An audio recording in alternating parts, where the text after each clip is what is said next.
Peter Jensen get these 7 unruly PIs to put together one single research protocol that everybody could agree with. What the NIMH did was to solicit submissions for a multi-site study on the treatment of attention deficit disorder. And they chose the top 7 submissions.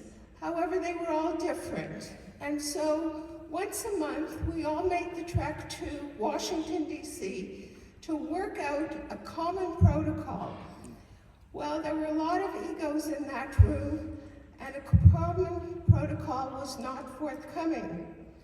And then Jean joined the NIMH team. And Jean had a very quiet, supportive approach which soothed some of these egos.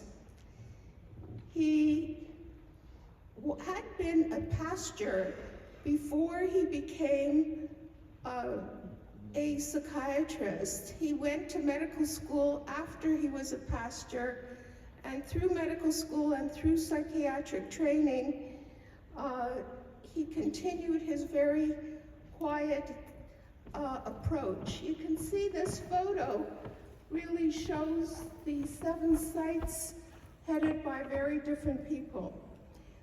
Coming to a common protocol was not easy.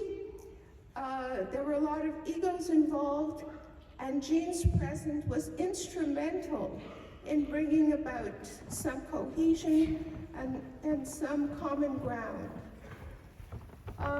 He came as a peacemaker, a negotiator. He was always very respectful and gentle, tentative. He advocated for the best interest of the patient and for the best interest of the study. And he quickly gained our respect and our affection, and he became the secretary of the group. He wrote the minutes, and they were always accurate, and he kept track of the minutes and held us to account when we presented things that were not what we had decided previously. I think it was largely to Jean's effort that the MTA, the multi-site, multimodal treatment study, got off the ground. Over the years, he continued in his role as secretary. He was never judgmental, but his judgment was always excellent. He gained our respect and our affection. He would come to take care of us with apples from his orchard, and when the need arose, even cider. He kept us on track. He quoted past decisions and always had the minutes as reference for those decisions.